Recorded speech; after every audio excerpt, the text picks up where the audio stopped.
Qlobal dəyərlər qlobal etika əsasında formalaşır. Qloballaşma milli mənəvi dəyərləri aşındırır. Son illər artıq qloballaşmadan çox qlokallaşmadan danışırlar. Ölçünü pozmaq olmaz. Ölçü pozulanda dəyərlər də sıradan çıxacaq. Xeyirxah fikir, xeyirxah söz, xeyirxah əməl. Yəni bu üçünə əməl etmək lazımdır. Vətəni sevmək bizim birinci dəyərimiz. Azərbaycançılıq ideyası ən böyük dəyərlərimizdən birisidir. Tariximizi sevməliyik, tariximizi sevdirməliyik.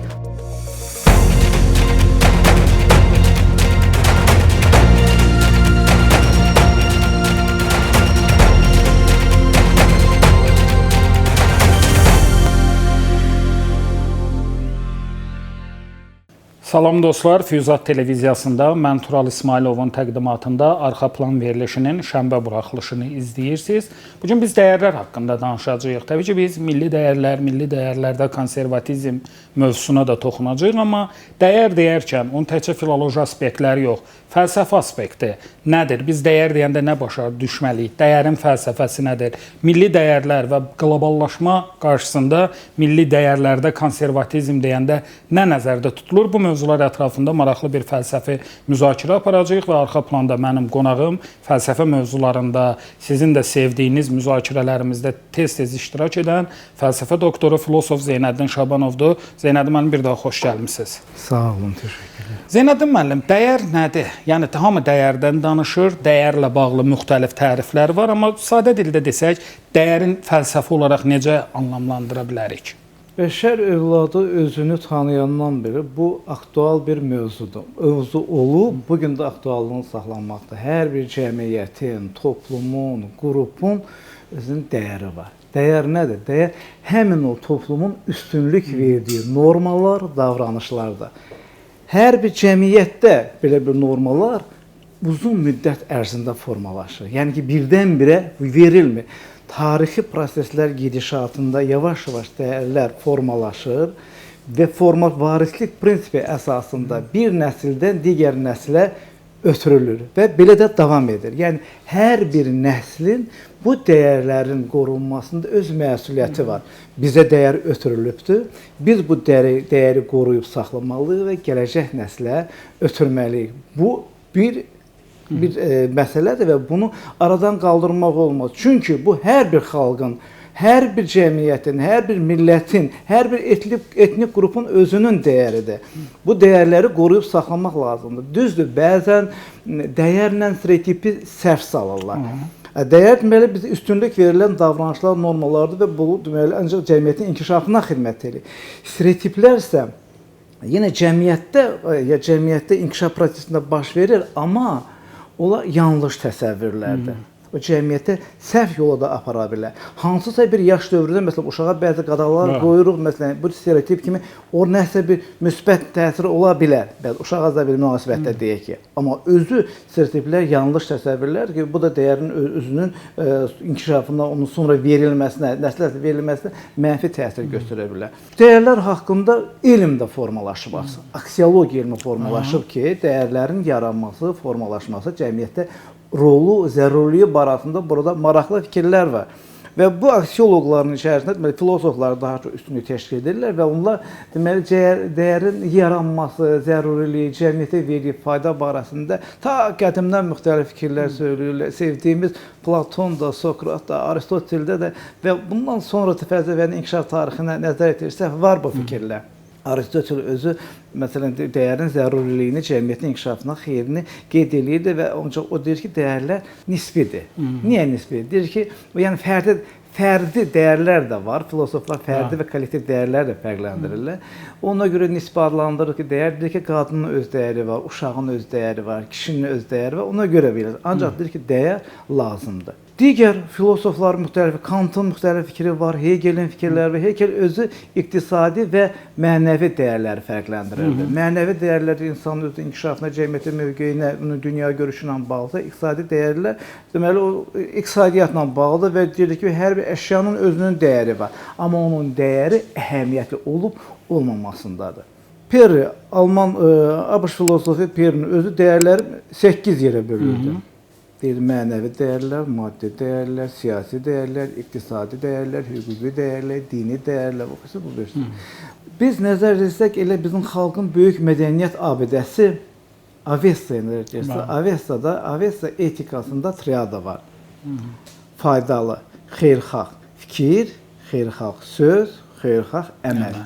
Yəni bu üçünə əməl etmək lazımdır. İnsan, yəni bu dəyərlər kontekstə götürürsə, yəni insan yaxşı, xeyirxah fikirləşməlidir. Ancaq yaxşı fikirləşməlidir. Və ondan sonra onu o yaxşı fikirlərini dilə gətirməlidir. Elə ifadə eləməlidir ki, cəmiyyətin xeyrinə olsun, fayda gətirsin cəmiyyət və bundan sonra isə o öz əməlində, öz davranışlarında bunu cəmiyyətə göstərməli. Bu nə gözəl, böyük bir rədə. Baxmayaraq ki, neçə min illər bundan əvvəl deyil. Zeynəb müəllim çox maraqlı bir fikir söylədi, stereotiplər. İndi biz orada o stereotiplə dəyər arasında fərqi necə müəyyənləşdirməliyik? Bu dəyərlər bütün cəmiyyətin özünün üstünlük verdiyi normalardır. Davranışlardır. Cəmiyyət artıq uzun illər ərzində formalaşıb gəlib, bu bizim millətə xasdır.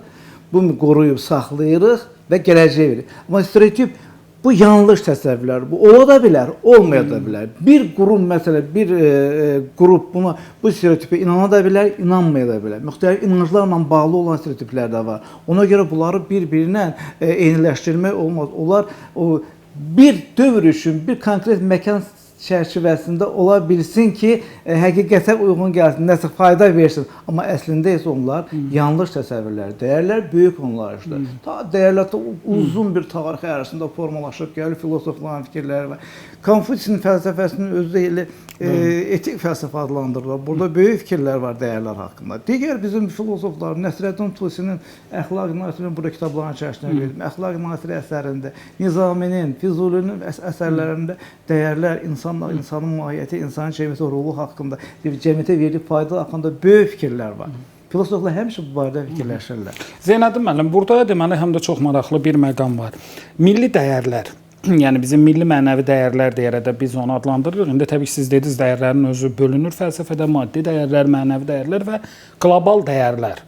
Bax bunlar arasında, çünki məsələn ədalət özü bir dəyərdirmi? Ədalət qlobal dəyərdirsə, milli mənəvi dəyərlər hansılardır? Siz stereotiplərdə o dediniz ki, yanlış təsəvvürlər olur. Milli mənəvi dəyər və mentalitet arasında fərq nədir? Milli mentalitet deyəndə nə başa düşməliyik? Və qlobal dəyərlər onda hansılardır? İstəyirəm bir qədər geniş danışasınız. Qlobal dəyərlər qlobal etika əsasında formalaşır və qlobal dəyərlərə gəlir. Buna universal dəyərlər də deyirlər. Bəşəri dəyər, filosoflar bu bəşəri dəyərlər kimi yansıtılır.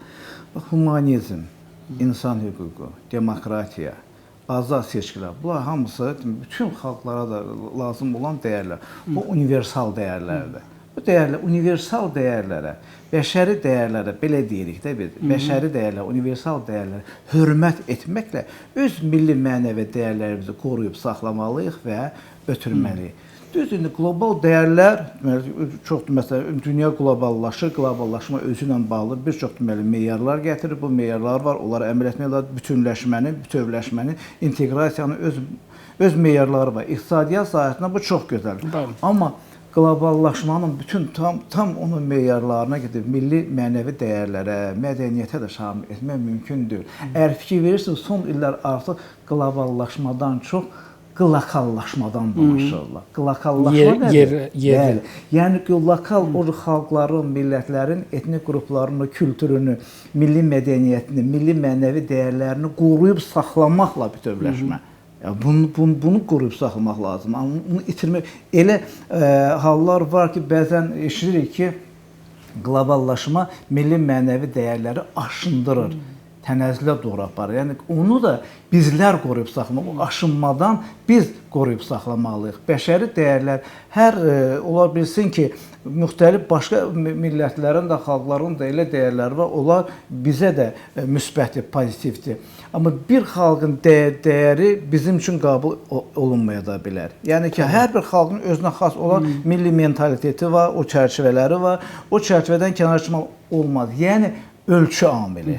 Bizim xalqımız, filosofların çox sevdiyi o qanun var ha, yazındadır. O qanunda dedik, ölçəm. O ölçünü pozmaq olmaz. Ölçü pozulanda dəyərlər də sıradan çıxacaq. Hər şey bu deməli çərçivə daxilində, ölçü daxilində gözəldir. Milli mənəvi dəyərlərin qorunub saxlanması o bizdən asılıdır. Nə qədər ki bəşəri dəyərlərə hörmət etsək də o dəyərləri qoruyub saxlamalıyıq. Çoxdur dəyərlərimiz çoxdur. Əgər tarixə nəzər salsaq, elə birincisi biz məsələn birinci başlayaq ki insanlıqdan, humanizmdən, vətənpərvərlikdən, vətəni sevməkdən, vətəni və şeirlər də var bu barədə. Elə belə bir şey, Abbas Səhhətdən qəşəng şeirlər. Vətəni sevmək bizim birinci dəyərimizdir. Vətəni sevməliyik və vətən harda olursa olsun onu tərənnüm etməliyik, təbliğ etməliyik, torpağa bağlı olmalıyıq, torpağımızı qorumalıyıq. Tariximizi bilməliyik, böyük dəyərlərimizdir. Tariximizi sevməliyik, tariximizi sevdirməliyik harda da olsa. Tarixi şəxsiyyətlərimizi bilməliyik, sərkərdələrimizi tanımalıyıq. Onu sevdirməli, onu təbliğ etməli. Evdə, ailədə, uşaqda, orta məktəbli kollektivdə, hər yerdə bu bizim ən böyük dəyərimizdir. Bu dəyərlərdən kənar dura bilmərik. Ən böyük dəyərlərimiz dövlət atributlarına hörmətdir. Himn çalınanda himni əzbər bilirik, ürəyimizin üstünə qoyuruq, himni əzbər bilirik, danışırıq, onlarla bərabər o himn çalınanda ayağa qalxırıq. O böyük hörmət qoyuruq, bayrağımıza hörmət edirik, gerbimizə hörmət edirik, konstitusiyamıza hörmət edirik, maddələrimizə hörmət edirik. Bu bizim böyük dəyərlərimizdir. Azərbaycançılıq ideyası ən böyük dəyərlərimizdən birisidir. Azərbaycançılıq. Dövlətçilik ideologiyasının tərkibində birinci ideya Azərbaycançılıq. Azərbaycanda yaşayan hər bir insanın bərabər hüquqları var və konstitusiya ilə bunun hüquqları qorunur və bu insan, bu şəxs, bu vətəndaş bu ölkənin inkişafına öz töhfəsini verməlidir, bu ölkəni sevməlidir. Belə dəyərlərimiz çoxdur. Milli mentalitet bəs orada necədir? Yəni o milli mənəvi dəyər, milli mentalitet. Burada fərq varmı, yoxsa bunlar necə bir-birinə tamamlayır? Özünə xaslıqdır. Bizdə özünə xaslıqdır. Milli mentalitet özü milli mənəvi dəyərlərlə bağlıdır. Milli özünü tərbiyə ilə bağlıdır, milli məsuliyyətlə bağlıdır. Mənəvi o əxlaqi məsuliyyət özünü tərbiyə ilə, özünü qiymətləndirməklə bağlıdır. Yəni ki, insan özünü qiymətləndirə bilməlidir. Təsəvvür edin, bəzən deyirlər ki, əşya üçün də deyirlər, bunun dəyəri nə qədərdir? Onun əhəmiyyətini bilmək üçün dilimizdə dəyərlə bəzən qiymət arasında bir o qədər fərqi qoymurlar. Amma yəni onun əhəmiyyətlilik dərəcəsini göstərir. Milli mentallıq da belədir. Özünə xas spesifik keyfiyyətlər, başqa xalqlardan fərqlənməyimiz bunun əsasında bu dayanır. Yəni insan elə hərəkət etməlidir, elə davranış göstərməlidir ki, yəni o cəmiyyətin inkişafına xidmət olsun. Digər tərəfdən ictimai qınaq məsələsi var. Bu da bir dəyərlərimizdən birisidir. Əgər sən düzgün özünü deməli davranışına nəzarətdə saxlaya bilmirsən, daxili nəzarət məsələsi saxlaya bilmirsən, onun ətrafındakılar ona yüngül formada, yumşaqlıqla, dostyanla bunu başa salmalı. Deməlidir ki, məsələn, bu bizim dəyərə, bizim qaydalara uyğun. Amma Zeynəddin müəllim, ictimai qınaq bir dəyərdir, siz elə vurğuladınız və ictimai qınaq linçə çevriləndə artıq o dəyərsizləşir, deyilmi? Çünki bəzən o sərhəddi də bilmirlər. İctimai qınaq adı altında kütləvi linç kampaniyaları həyata keçirilir. Biz bunu dünyada hər yerdə görürük, hər bir sahədə görürük. Düzdür, bax bu belə hallar var, amma ictimai qınaq deyildim, bu da hər şey demək o çərçivə daxilində olmalıdır. Ölçü daxilində olmalıdır. İctimai qınaq özü dəyərlərə əsaslanmalıdır ki, bax bu bizim dəyərimizdir. Bu bizim uzun illər ərzində formalaşıb gələn qaydalardır, normalardır. Sən bunu poza bilməzsən, buna keçə bilməzsən. Ona görə də ictimai qınaq institusunun olması çox yaxşı haldır. Həm məktəbdə, həm kollektivdə, həm qonşular arasında bunun gözlənilməsi, gözlənilib uzun illərdir. Bugün də onun fəaliyyətdə olması ancaq cəmiyyətə xeyir gətirə bilər.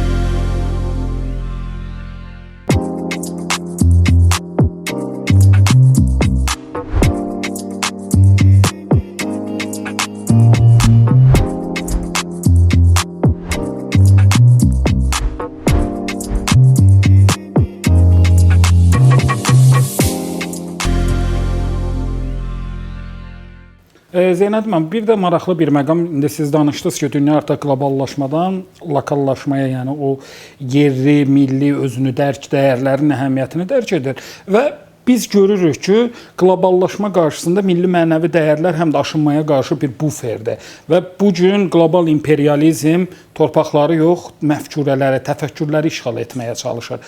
Burada artıq dəyərlər və oradakı o mühafizəkarlıq bir daha aktuallaşır, deyilmi? Müxtəlif belə nəzəriyyələr irəli sürülür. nə məqsədə, hansı məqsədə xidmət etdiyi bəzən məlumdur bunların. Amma çox təəssüf ki, belə heç də cəmiyyətin inkişafına, millətlərin inkişafına xidmət eləməyən nəzəriyyələr də var. Ona görə də hansısa bir nəzəriyyə haqqında nəsə bir böyük bir deyək ki, sənəd adı hazırlanır ki, bunlar hamısı mütləq nəzərdən keçirilməlidir.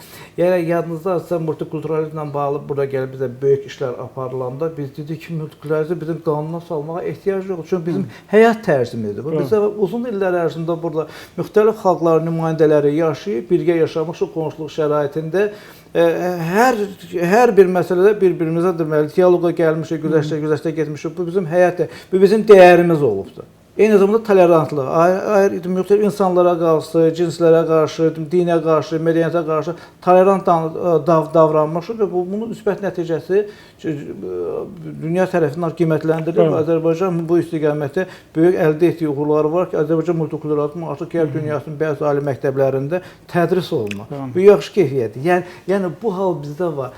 Amma deyək ki, bəzi elə hallar var ki, məsələn, elə deməli yazılır, belə əsərlər, deməli tədqiqatlar yazılır, ötürülür ki, və bu daha çox bu süni intellektin daha çox cəmiyyətə daxil olmasından sonra daha çox artıb bu məsələlər bir çox problemlər yaradır. Ona görə də bu gün biz təsəvvür edirik və bunu ölkə səviyyəsində bütün siyasi elita bunu daha yaxşı bilirlər və buna görə bir neçə il Azərbaycanda milli mənəvi dəyərlərin təbliği üzrə xüsusi fond yaradıldı və böyük iş aparılır bu fond ki, bu insanları ancaq milli mənəvi dəyərlərin qorunması istiqamətinə təbliğat işi aparılmalıdır.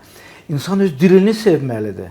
Prezidentimiz qeyd elədi akademiya siyasətində, dilini sevməlidir, onu təbliğ eləməlidir, qorumalıdır dilini, dinini sevməlidir. Bizim öz deməli həm dini bayramlarımız var, Ramazan bayramı, Qurban bayramı, həm milli bayram, Novruz bayramı. Bunu sevməli, bunu təbliğ etməli. Biz həqiqətən onu eləyirik. Buradan çıxıb kənara çıxıb bütün dünyada biz bunun təbliğatını aparırıq. Niyə? Çünki o bizədir, bizə xas olan, bizim milli keyfiyyətimizi özündə əks etdirən bayramlar və bunu biz təbliğ eləməliyik. Bu bizim üçün əsasdır, lazımdır. Bax, fərdi keyfiyyətlər var. Hər insanın özünə xas olan keyfiyyətlər var ki, deməli digəri ola bilsin ki, bu dəyəri qəbul edə bilər. Bir də kollektiv keyfiyyətlər. Kollektiv keyfiyyətlər bütün kollektiv özü qəbul eləyir və bu dəyər bizim ancaq inkişafımıza, gələcəyimizə, cəmiyyətə xeyir verir. Sosial dəyərlər insanın yaşamaq hüququ, təhsil almaq hüququ, bu hamısı bu sosial dəyərlər, bəşəri dəyərlər və milli dəyərlər hamısı bir-birinə bağlıdır. Siyasi dəyərlər də var. Siyasi dəyərlər deyək ki, məsələn, bu azadlıqdır, siz dediniz, ədalətdir, bunlara əməl etməkdir. Bu dəyərlər də qorunmalıdır. Bax, xalq arasında da olur. Bəzən deməli, şartlı şəkildə idarə olunan cəmiyyətdə, məsələn, qanunlarla idarə olunur, bu öz yerində və ona əməl etməliyik qanunlarımızda. Bir də cəmiyyətin özünün, yavaş-yavaş cəmiyyət öz-özünü idarə edir və buna deyilə üfüqi idarə etmək və insanlar bir-birinə kömək edir, yardımlaşır, səxavətlik göstərir.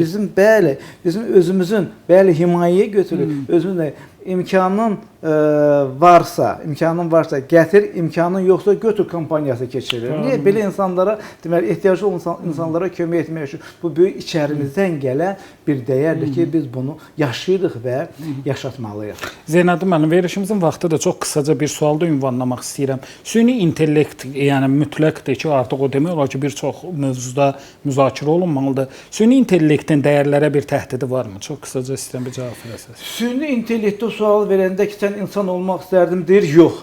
Deyir, niyə insan olmaq istəmirsən? Deyir ki, mən ancaq verilənlər bazası üzərində işləyirəm, emal edirəm onları. Mənim şuurum yoxdur, deyir.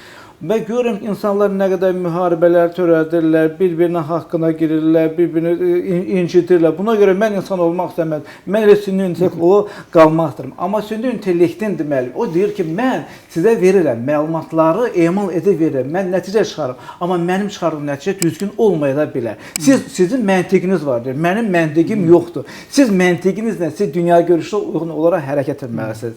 O davranış göstərməlidir. Yəni ki, süni intellekti heç düzdür. Bəzən deyirlər ki, bəzi ölkələr milli təhlükəsizlik konsepsiyalarını verir və süni intellektə ola harcamır. Bu düzgün deyil. Süni intellektin o mənanı aşmır. Mənaya ancaq verilənlər bazasını, onda olan bazanı emal elə, düzdür, sürəti var, insanın sürəti. Amma insan həm baxır, məntiqlə buna düşünür, eləyir, düzgün nəticə çıxarır. Bu isə ümumilikdə yoxdur. Təşəkkür edirəm Zeynəddin müəllim, çox sağ olun. Sağ olun, təşəkkür edirəm. Xatırladım ki, bu gün arxa planda mənim qonağım fəlsəfə doktoru, filosof Zeynəddin Şabanov idi. Biz dəyərlər mövzusunda maraqlı bir müzakirə apardıq. Sağ olun, salamat qalın.